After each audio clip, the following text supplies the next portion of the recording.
मित्रों, भाइयों बहनों, आज का वीडियो सेवा सहयोग की शुरुआत कहाँ से की जाए इस विषय पे है।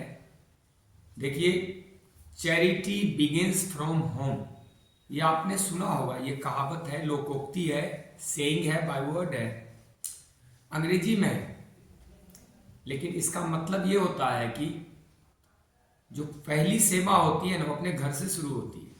ये बहुत बड़ा एक संदेश है पूरे ह्यूमन सोसाइटी को, पूरे मानव समाज को, कि कोई भी जो दान धर्म करते हैं, चैरिटी करते हैं, जो सेवा सहयोग करते हैं, उसकी शुरुआत अपने घर से होती है।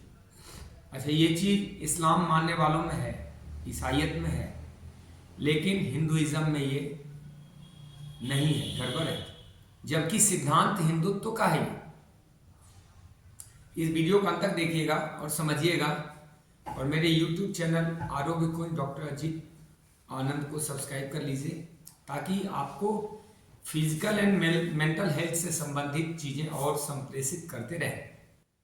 आइए शुरू करते हैं फिर से कि चैरिटी बिगिंस फ्रॉम होम। इसका मतलब ये है कि आप संसार के लिए बहुत कुछ करते रहें, आप दूसरों के लिए, पड़ोसियों के लिए बहुत महान बनते रहें, खूब सेवा करते रहें, धन लुटाते रहें, सहयोग करें, त्याग करें, तप करें, बलिदान भी दें। लेकिन अपने घर वालों के लिए, अपने अचेरे चचेरे भाई बंधु कुटुंबजन, आपके जो संबंधी जन हैं, उनके लिए नहीं, उनकी छोटी छोटी कमियों को बोल के, बता के और उससे कट कर लेते हैं। ये ठीक नहीं है। हिंदुइज्म में ये कमी है। आपस में झगड़ा करते हैं और पड़ोसियों के लिए बहुत महान और उदार बनते हैं, जिससे समाज में विखंडन होता है, आपस में तनाव खिंचाव, रिश्ते नाते सब टूट फूट। हम क्यों नहीं एक संगठन बना रहे? हर व्यक्ति के अपने रिश्ते नातों में 100 व्यक्ति तो होते ही हैं। 100 व्यक्ति में 20-30 लोग तो होते हैं जो सब अर्निंग बडी हैं, कमाते धमाते हैं, जो जिम्मेदार लोग हैं। 2-4 नालायक भी होंगे, लेकिन अधिकतर लायक लोग ही होते, योग्य लोग होते हैं। सब अपनी पारिवारिक और सामाजिक और देश की जिम्मेदारियों को निभाते हैं, बड़े पद पे भी होते हैं। क्यों ना उनसे मिलकर आज इसी विषय पे आज बात करेंगे। देखिए, दीप अलग अलग जलेगा तो दीप तो जलेगा, ये तो सच है, प्रकाश होगा। लेकिन याद रखिए, दिवाली नहीं होगी, दीपावली नहीं होगी। दिवाली तो तभी होगी जब दीप संग संग जलेंगे, मिलके प्रकाश करेंगे, बड़े महोत्सव में बदल देंगे उसको। तो आप अलग अलग खिलेंगे, अलग अलग विकसित होंगे, लेकिन उसका उतना महत्व नहीं होगा जितना समूह में विकास का महत्व होता है। यही भगवान राम ने भी सिखाया, यही श्री कृष्ण ने सिखाया, और यही धर्म का भी संदेश है। मिलजुल के जियो, सब एक दूसरे से मतलब रखो। ये नहीं कि हमको उससे कोई मतलब नहीं, मतलब तो हमारी सांसों का भी है। इस प्राणी मात्र, हमें तो पेड़ पौधे से भी मतलब। पेड़ पौधे नहीं रहेंगे तो हमें सांस कहाँ से मिलेगा, हमारे फेफड़े कैसे रहेंगे? मतलब तो उस पशु पक्षी से भी है, जिससे हम दूध लेते हैं, जो हमारे कीटाणु को खा जाते हैं, मलमूत्र खा जाते हैं कुत्ते, मतलब तो उससे भी है। आपकी गंदगी साफ करता है, सूअर आपकी नाली की गंदगियों को साफ कर देता है। हमें मतलब कैसे नहीं? और मतलब कब तक नहीं? आखिर किसी न किसी से मतलब तो सिद्ध होता ही है। और वो कौन सा? भगवान विष्णु का अवतार होता है। कमियां मनुष्य में तो सब में होती है। देखिए, रहीम ने लिखा है, मुझे एग्जैक्ट वो कोटेशन याद नहीं है, लेकिन उसमें उन्होंने उपमा दिया है। और चाहे रहीम लिखें, कबीर लिखें या संत तुलसीदास लिखें, किसी कवि ने लिखा है कि अपने कुटुंबजन जो अच्छे हैं, देखिए उसमें खराब का प्रयोग नहीं किया, जो अच्छे अपने कुटुंबी जन है, कुटुंब मतलब अपने परिवारजन, रिश्तेदार नातेदार जो कहते हो आप, उर्दू में रिश्तेदार नातेदार कहते हैं, हिंदी में उसको कुटुंबजन कहते हैं। अपने जो नातेदार हैं सब, उसमें कोई अच्छा व्यक्ति या अधिकतर अच्छे व्यक्ति होते हैं, 2-4 खराब हो सकते हैं, वो सब में होता है। उसमें अच्छे व्यक्ति यदि नाराज हो जाए तो उन्हें मना लो, उन्हें मना के फिर से मिला लो। क्योंकि अगर मोती या हीरे या सोने की माला के मनके मान लो गिर गए माला से टूट के, तो उसे उठा के फिर से माला बनाओगे कि नहीं? बनाते हैं ना। कोई कीमती धातु यदि गिर गया, कोई कीमती रत्न गिर गया टूट के, तो उठाते भी हैं, फिर से माला में पिरो के वापस लेते हैं। पानी कितना भी गंदा हो, प्यास बुझा सके या ना बुझा सके, आग तो बुझा ही सकता है। रिश्ते कितने भी खराब हों, वह त्यागने योग्य नहीं होता। इसलिए नहीं होता कि कभी न कभी वक्त बेवक्त वही फिर काम भी आता है। ये पूरी हिंदू समाज को, सनातन धर्मावलंबियों को ये संदेश है शास्त्र और संतों और धर्म का कि मिलके रहो। भगवान राम ने अयोध्या में सब जातियों को जोड़ दिया था। वहां जाति वर्ग भेद सिर्फ काम काज के वजह से था, जाति द्वेष का नहीं, एक विकास का, एक समुच्चय का बंधन था। जाति भेद ही नहीं था वहां, बल्कि पेशेगत जातियां थी और वह थी विकसित होने के सूत्र। सब अपना अपना काम करो, समूह में जियो, मिलके रहो। मधुमक्खी भी तो समूह में रहती है। ये संदेश मुसलमानों ने सीख लिया। एक मुसलमान को पुलिस गिरफ्तार करने जाती है, बेशक वो क्रिमिनल हो, हजारों सैकड़ों इकट्ठा हो जाते हैं और पुलिस को मुश्किल कर देते हैं। ये ईसाइयों ने भी सीख लिया, समूह में जीते हैं, एक के दुख को अपना मान लेते हैं, चैरिटी कर देते हैं, मदद कर देते हैं, लेकिन उसे डूबने नहीं देते, गिरने नहीं देते। ये हमारे सनातन धर्म के ही अंग हिंदू सिख भाई जो है, उन्होंने भी सीखा अपने धर्म से, हमारे धर्म से, हमारे ही हैं। लेकिन ये पूरा जो सनातन अवलंबी है उसमें कुछ भाग क्यों नहीं सीख रहे हैं? आपको जो भी सेवा सहयोग करना है, आपको मंदिर में दान करना है, सबसे पहले अपने मंदिर में दान कीजिए। आपको किसी गरीब की मदद करनी है, सबसे पहले अपने परिवार, अपने नातेदार, अपने कुटुंबजनों में जो गरीब है उनकी मदद कीजिए। आपको स्कूल में बच्चों को एडमिशन कराना है, अपने आस पड़ोस को देखिए। सब लोग ऐसा करने लगे तो सवाल ही नहीं है कि कोई गरीब, कोई अलग थलग, कोई असहाय रह जाए। मदद करनी है, दूसरों की भी करनी है, मना नहीं है, लेकिन शुरुआत अपने से होती है। भगवान राम ने वन में कैसे अलग अलग जातियों को अपना बना के जोड़ा और उसको एक संगठन बना दिया, और संगठन के कारण, संगठन के माध्यम से लंका विजय कर ली। बानर, भालू, रीछ, आदिवासी, वनवासी, निषाद, केवट, भीलनी, कितनी जातियां थी। तो इतने जातियों को जोड़ के, जाति मतलब था कि सब पेशेवर, जाति मतलब पेशागत। जाति तो विषय ही नहीं था, विषय था कि हम सब सनातन धर्मी हैं, लेकिन पेशेगत जो काम करते हैं उससे एक वर्ग बन जाता है जिसे जाति का नाम देते हैं। लेकिन वो वर्ण नहीं है, वर्ण तो अलग विषय है जिस पे मैंने एक वीडियो रिलीज भी किया है। इस वीडियो को बनाने का मकसद है, यही भगवान श्री कृष्ण ने सिखाया था।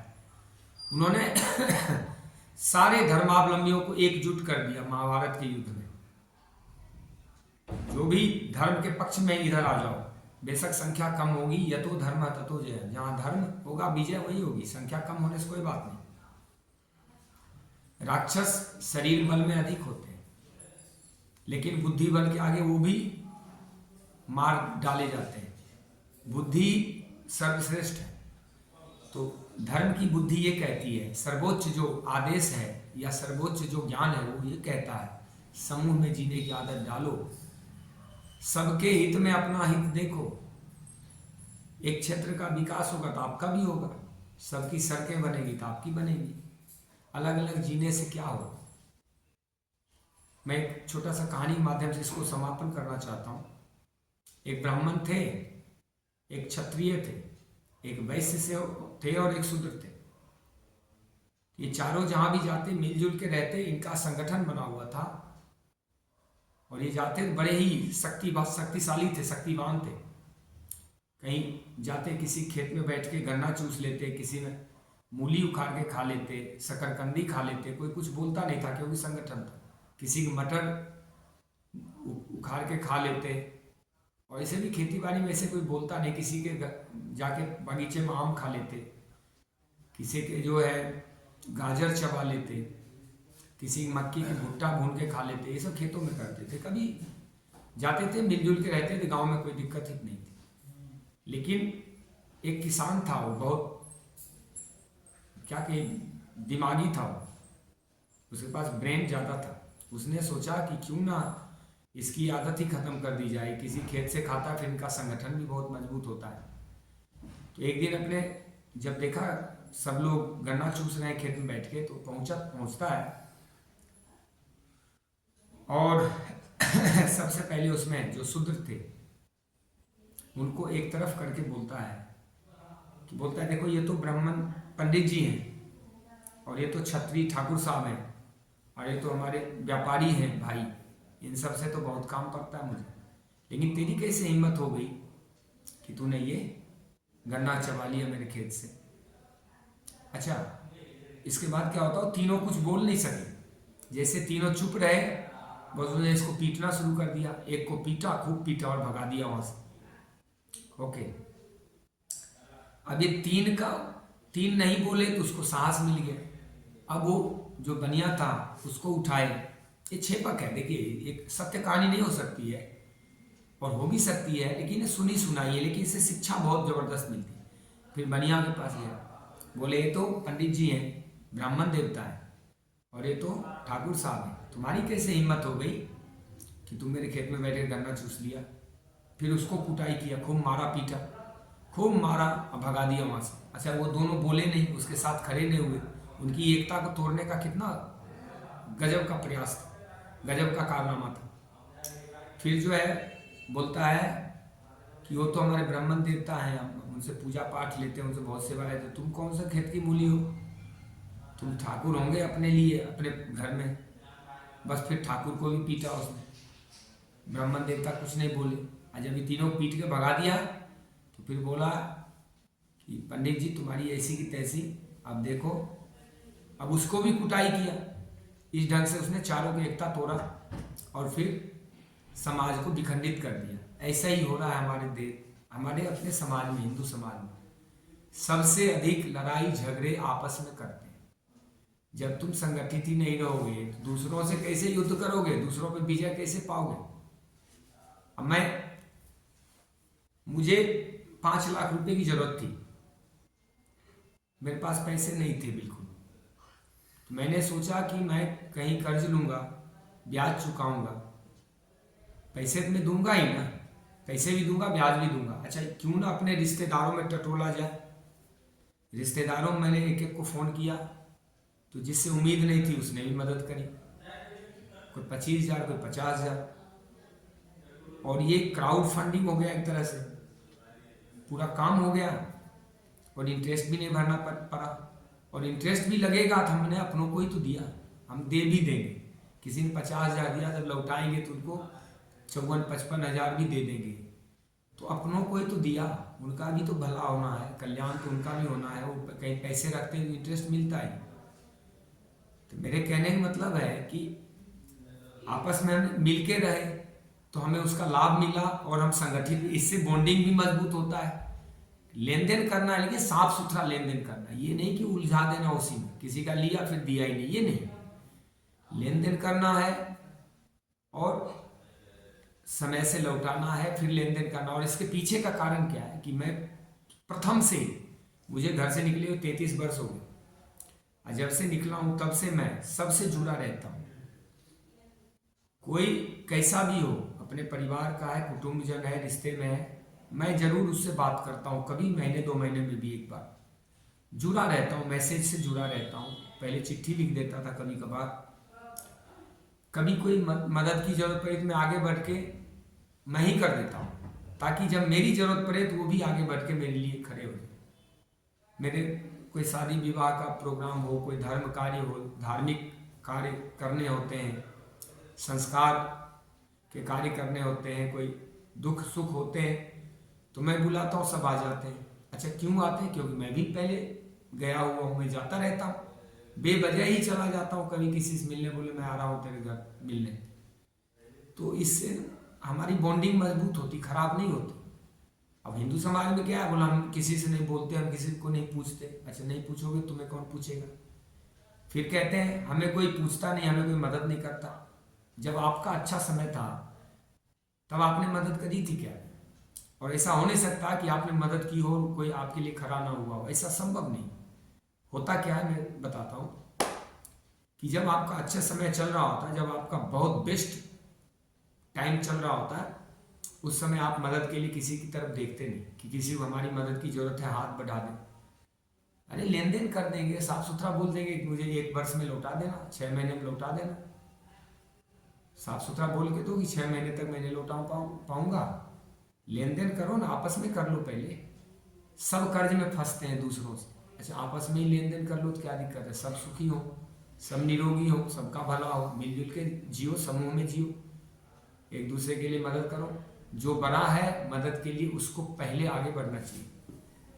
छोटों का धर्म नहीं है कि वो मदद के लोग आगे बढ़े, जिनके पास अधिक है उनको आगे बढ़ के हेल्पफुल होना चाहिए, सहयोगी होना चाहिए, ताकि जब बारी आपके कष्टों की निवारण की आए तो वो भी आपके साथ खड़े हो जाए। मेरे ख्याल से इस विश्लेषण से आप काफी हद तक स्पष्ट समझ गए होंगे। बहुत कुछ है इसका विस्तार, मैं और कहानी सुनाना शुरू करूंगा तो लंबा हो जाएगा। ये छोटे छोटे 2 क्षेत्रों से आप समझ गए होंगे कि समूह में जीने के क्या लाभ है, अब विखंडित होने के क्या लाभ है। कभी आपको किसी से झगड़ा, युद्ध, लड़ाई झगड़े हो गए, मनमुटाव हो गया और आप पे आक्रमण कर दिया, आप अगर किसी के साथ खड़े नहीं हुए हैं कभी, तो आपके साथ कौन खड़ा होगा? विचारिए। कभी आपके घर में कोई हादसा हो गई, बाल बच्चों को दुख तकलीफ हो गया, आप कहीं किसी के पास नहीं जाते किसी मदद करने, आपके पास कौन आएगा? आगे बढ़ के हमें करना होता है, फिर बाद में हमें, पहले कर्म तब तो फल है ना, या पहले फल ही मिल जाए, कर्म बाद में करें, ऐसा होता है? एक एक सीढ़ी चढ़ते हैं ना। तो आपको किसी ने मदद नहीं की है, इसका मतलब है आपने कभी किसी की मदद नहीं की है। मित्र बनाओ, आपस में बनाओ, जुड़े रहो, जोड़े रहो, जीतते रहो। जुड़िए, जोड़िए, जीतिए, बटोगे तो कटोगे और मिटोगे भी। यही हिंदू समाज करता रहा, जबकि हमारे धर्म ने नहीं सिखाया, बिल्कुल नहीं सिखाया। राम जी ने तो अपने परिवार के को विखंडन होने से बचाने के लिए पूरे राजमहल को ही त्याग दिया, सिंहासन को लात मार दी, और भरत भाई ने राम जी के सिंहासन पर उनका खड़ाऊं रख के शासन चला दिया, लेकिन राम के सिंहासन पे नहीं बैठे। ऐसा त्याग, तपस्या, एक दूसरे के प्रति मान होना चाहिए, एक दूसरे के प्रति समर्पण होना चाहिए। ये दुष्टता, ईर्ष्या, काम, क्रोध, लोभ, मोह, द्वेष, ये सारी बीमारी अपने घर के लिए हो गई है। आपके बच्चे बहुत अच्छा खा पी रहे हैं, आपके पास धन संपदा है, ये सदा तो नहीं रहेगा। आज है, हो सकता कल ना रहे। कोई भी चीज इस दुनिया में अस्थायी तो है नहीं। आज वो गरीब है, कोई आपका रिश्तेदार, नातेदार, आपका कुटुंबजन, तो सदा तो गरीब नहीं रहने वाला, उसके भी दिन फिरेंगे, वो भी कल धनवान होगा। धन का क्या है, तो बदलता रहता है, आज इस पॉकेट में, कल उस पॉकेट में। तो कल वो धनवान हो गया और आप कमजोर हो गए, तो आप कैसे उसकी मदद लोगे? क्यों? आप अच्छे दिनों में तो उसको देख ही नहीं रहे। आगे बढ़ के सेवा कीजिए, सहयोग कीजिए, मदद कीजिए, जाइए आइए, लेन देन कीजिए, आपस में पहले लेन देन करो। गरीबी दूर करने का एक बहुत बड़ा माध्यम है ये, लेन देन आपस में करो। मान लो आपके पहचान में 100 परिवार है, सबका हम 10% निकालें, 10 लोग तो ऐसे होंगे बहुत ऊंचे होंगे, 90 लोग होंगे जिसमें 25-30 लोग होंगे बहुत कमजोर होंगे, बाकी 50 लोग 60 लोग होंगे जो मीडियम होंगे। जो 10 लोग हैं ऊंचाई पे बैठे हुए हैं, वो नीचे वालों के लिए हाथ बढ़ाएं। आखिर नीचे वाले भी तो जब 50 इकट्ठे हो जाएंगे, वो भी तो आपको मदद कर सकते हैं। आप किसी को मान लो 50,000 की मदद देते हो एक बार, जो बड़े लोग हैं, वो 50 लोग हैं 2-2 हज़ार करेंगे तो 1 लाख की मदद दे सकते हैं आपसे तो ज़्यादा ही हो जाएंगे। समूह में जियो, क्राउड में जियो, कुत्ते जैसा समूह होना चाहिए मनुष्य का। एक जैसे कुत्ता हूँ हाँ करता है, झाँव झाँव करता है, किसी गली में रात को देख लो, वो 50 कुत्ते हर गली के इकट्ठे हो जाते हैं, आपस में लड़ते भी खूब हैं, खूब लड़ते हैं, कुत्ता एक साथ नहीं रह सकता वो बिना लड़े, लेकिन समूह में जीने की आदत है। मधुमक्खी भी ऐसे जीती है। कुछ तो हमें पशु पक्षी से भी शिक्षा लेनी चाहिए। आज युधिष्ठिर यक्ष से वार्ता कर रहे थे, याद कीजिए पहला प्रश्न का जवाब उन्होंने दिया था। तब यक्ष ने कहा था कि कोई एक भाई को तुम जीवित कर लो।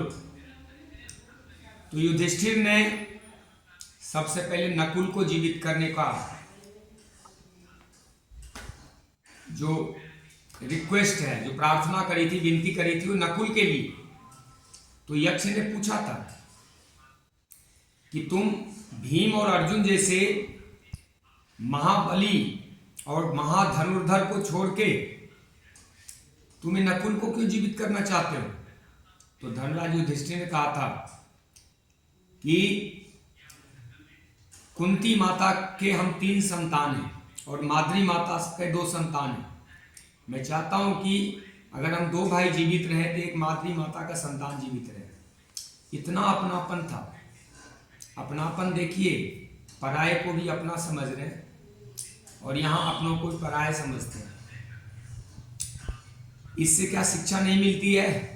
महाभारत और रामायण क्या है? जीवन दर्शन तो है, शिक्षा के लिए तो है। ये कोई कहानी मात्र नहीं है कि पढ़ लिया और भूल गए। इससे एक एक शब्द से 1-1 करोड़ का जीवन दर्शन मिलता है। भगवान कृष्ण अपनों को तो इकट्ठा करके महाभारत का युद्ध लड़े थे क्या, या पड़ोसी देश या किसी पराये को पैसे देके खरीद के लाए थे लड़ने के लिए? तो हम सब अपना युद्ध आपस में मिलके क्यों नहीं लड़ सकते? और हम सब जीत सकते हैं। जुड़ के रहो, जोड़ते रहो, जीतते रहो। संदेश स्पष्ट है। राम जी ने भी तो इकट्ठे किए थे अपनों को।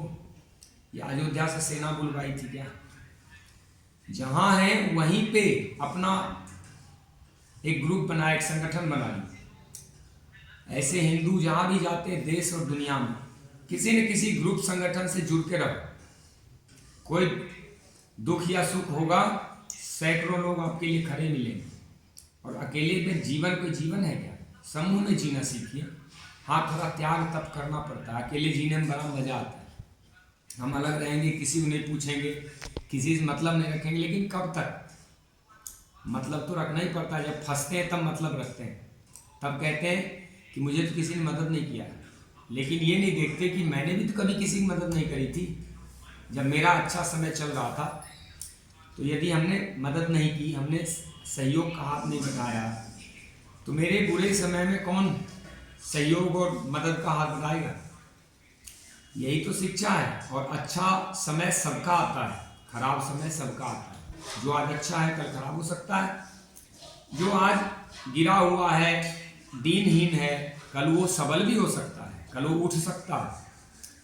समय तो सबका चक्र में परिवर्तित होता रहता है।